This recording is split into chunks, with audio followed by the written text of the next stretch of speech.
Well, you know, we talked the last few days at the excitement leading up to the Sugar Bowl and how great of city New Orleans is, and the attitude shift in the last 24 hours or even less than that has been remarkable. There was shock, there was anger, there was sadness this morning right here in downtown New Orleans, and I want to show you behind me. This is where it all happened, at the intersection of Canal Street and Bourbon Street. And as we know and as we've reported, we do know that 10 people were killed, 35 were injured, as a man just after 3 a.m. this morning drove a white pickup truck down that street. You can see behind that mobile communications center right there, and just chaos ensued. Just an hour ago, there was press conference held at the New Orleans Police Department headquarters.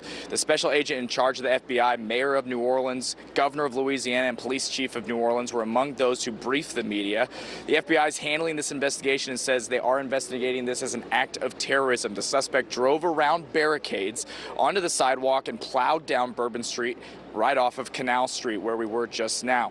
He then got out of his vehicle and started exchanging fire with police officers. 2 police officers were injured but are expected to be okay. A state of emergency has been declared here in New Orleans, giving them access to every resource possible to learn more information. The FBI believes this individual did not act alone and are requesting all information related to this to be passed on to them immediately. Okay, so obviously this all happened when the Sugar Bowl was supposed to be played tonight between Georgia and Notre Dame. Sugar Bowl Representative Jeff Hunley was also at that press conference and confirmed our report that the game will be postponed for 24 hours. Now, that number 24 hours is what they're sticking with right now. That is subject to change. The game could be played earlier in the day. Just going to have to take some time to figure all this out. What I can tell you is folks that we spoke to, fans, grieving folks right here in New Orleans, they were, of course, disappointed that the Sugar Bowl was postponed, but they understand. People are grieving. This is something that nobody could have foreseen coming. They were sad, they were angry, and it was a state of shock this morning. It was certainly a shock to all the reporters here, and it's just sad to see a city with such vibrance have that shift in such little time ahead of such an exciting few days. So we'll, of course, keep you updated throughout the day here on WTHR. We'll be live here in New Orleans throughout 4, 5, and 6, bringing you more information. Notre Dame fans and alumni held a mass this morning, coming together in prayer. It certainly was an uplifting shift from the disappointment and sadness of today. But we'll keep you updated any more information we have and more information about the Sugar Bowl as it presents itself. But for now, we're reporting live here in downtown New Orleans. We'll send it back to you.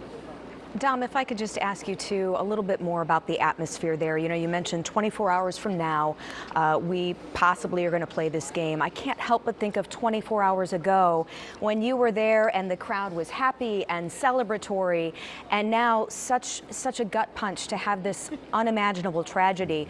What does it look like? I mean, this Bourbon Street is not the one we recognize. You know, what are you seeing and feeling there? No, it's an active crime scene right now. It's an active investigation, and until that is not the case, it will be shut down with caution tape, as you see right here. The shock factor is what struck me the most. It was a ghost town. You saw people lining the streets of not only Canal Street, where we're at in downtown New Orleans, but Bourbon Street as well, the world-renowned Bourbon Street. There was such an atmosphere, such a buildup, such an anticipation to the Sugar Bowl of 2 of the most elite programs in all of college football. And New Orleans, such a proud host of this event, unfortunately marred by a senseless and heinous tragedy, really. And that's what decision makers and lawmakers and all those stakeholders at the press conference we were at earlier had to say. They will find this person and they will bring them to justice. That was their promise to the people of New Orleans and really all the tourists that were here to enjoy the Sugar Bowl. So a lot of sadness, a lot of shock, a lot of disbelief. And until there's more answers, I'm sure it will stick that way. But we have seen people coming together. That mass I mentioned for the Notre Dame alumni and fans, you know, that was such an uplifting part of this, coming together in the wake of a tragedy. People are looking for leadership, right, in these situations. And so that, of course, was uplifting. We'll bring that to you. But it's going to take a while to resume as normal here in downtown New Orleans, and rightfully so. But as of now, Sugar Bowl is scheduled for tomorrow, 7:45 Central Time, and we'll bring you the update if that changes. All right, and we're going to follow up with you a little later in the show. Dominic Miranda, thanks for joining us live from New Orleans this afternoon.